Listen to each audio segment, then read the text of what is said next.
We're joined now by the Palestinian ambassador to the UK, Hussein Zomlot. Very good afternoon to you. So Alistair Bunkle was telling us there, quoting the Israeli media, saying around 600 Israelis have been killed in these attacks. Will you condemn the onslaught by Hamas? Obsession with condemning the victims and blaming the victims and condemning the occupied, the colonized, the besieged for so many years. And this morally abhorrent approach of always talking about Israel's right to self-defense, that Israel is under siege. I saw your title all the last hours, as if there is a war. This dehumanization of Palestinians has got to end and stop immediately, especially that lives are being lost, and this is very tragic and regrettable. So please don't stop always your interviews by asking this question. I will not indulge in this. 2 million people in Gaza have been taken hostage by Israel for the last 16 years. 16 years. Have you ever asked an Israeli spokesman or official to condemn that? Have you asked an Israeli official to condemn what their prime minister said yesterday, that he will bombard civilian areas? Have you asked or expect the Israelis to condemn what they do in Jerusalem and occupied Jerusalem and the West Bank? So stop this. There is no symmetry between the occupied and the occupier, the colonized and the colonizer. Enough. These attacks, though, will do nothing, will they, to stop the occupation? Gaza is now facing the prospect of a ground invasion by Israel. So the desired effect hasn't worked. Because this also fuels into the whole thing. And all the official statements from the US, the UK, that Israel is going to do this and that, and now they will bombard the entire Gaza. Israel must be told by the international community that it has to respect international law, that it as an occupying force has the full absolute responsibility to protect civilians under its occupation, not to target them, as you have seen in the last hours in Gaza, bombarding entire residential compounds, wiping out entire families sleeping in their homes. The world must understand that this isn't about some clashes here and there. This isn't about Hamas. This is about a people, more than 13 million Palestinians inside and in the refugee camps outside, that have been subjected to oppression systematic for the last 100 years. And it started here in the UK when the UK gave on a silver plate Palestine to the Jewish immigration. And it continues, and it continues until now.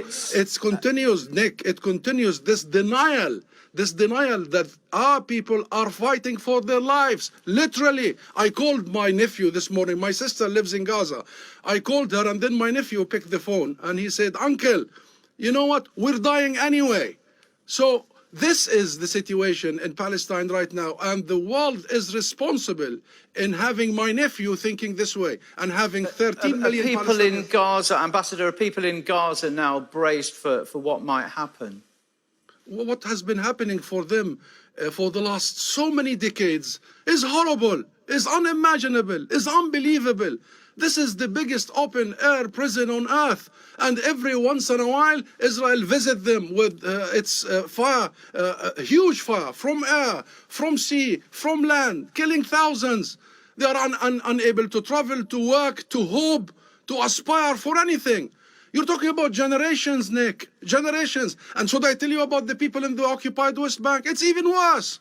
What are they their land is being confiscated. They are now subjected not only to the Israeli army brutality, but to the settler militias in Hawara, in Nablus, in Al-Khalil, Hebron, in, of course, Jerusalem. You've seen what happened in Al-Aqsa Mosque. You've seen the spitting on Palestinian Christian worshippers only last week. This is a system of racial domination on the top of a military occupation, compounded by colonization. Pure racism. The Palestinian people have the right to defend themselves. Ambassador, let's turn to what we have the right to shout out, and we have the right to say enough. let's turn to Palestinians calling for a meeting of the Arab League. What influence can the Arab League have on this? Big influence, and that's exactly what should happen. We are concerned. We are worried. We want the Israeli killing machine to stop. We know who's in government in Israel now. We know the likes of Netanyahu, Ben-Gvir, Smotrich. Those are supremacists. Those are capable of committing genocide, Nick. Genocide. And that's what they are preparing for. So we need wisdom, we need statesmanship, and we need the international community, starting with the Arab League. So we are looking forward to the Security Council to enforce international law equally. Israel has grown for 75 years accustomed to the fact that it is the exception to the rule, that it is above the law, that it has complete immunity granted by the US, by the UK, and the rest of the West. This is about time that we learn the lessons and we stop repeating the mistakes and we stop dehumanizing the Palestinian people. We are a people under oppression. We seek freedom. We seek independence and sovereignty. We seek to take back our land. Israel must just get out. They're not going to get out, as you put it, yet. This is going to go on for a long time, isn't it? You asked me about the Security Council. The Security Council decided 56 years ago in 1967 that Israel has got to leave now, immediately. You asked me about the United Nations, numerous UN resolutions that Israel is committing violations of international law, war crimes, crimes against humanity. You asked me about the international community, Amnesty International here, Human Rights Watch in the US. Every major international human rights organization confirms that Israel commits the crime against humanity of apartheid, of a system of racial segregation. So the world for so many years, decades, 75 years, is not heeding us. And the world is trying to bypass us. And you are seeing what happened. Since we signed the Oslo Accords, we, the Palestinian National Movement, have committed in iron way to our own commitments, to recognize Israel, to commit to negotiations and non-violence, and thirdly, to commit to international resolutions and international legitimacy. Israel was expected to end its occupation, was expected to stop its colonial expansion. It has never done so one time since we signed 30 years ago. Every day there is a new settlement. Every day there is a new expansion. And the world has failed miserably. We'll have to leave it there. Time is against us. Last sentence. This is an opportunity. This is an opportunity for the world to wake up and resolve this issue that will be the beginning of stability in the region and worldwide. Ambassador, thank you very much indeed for your time on Sky News today.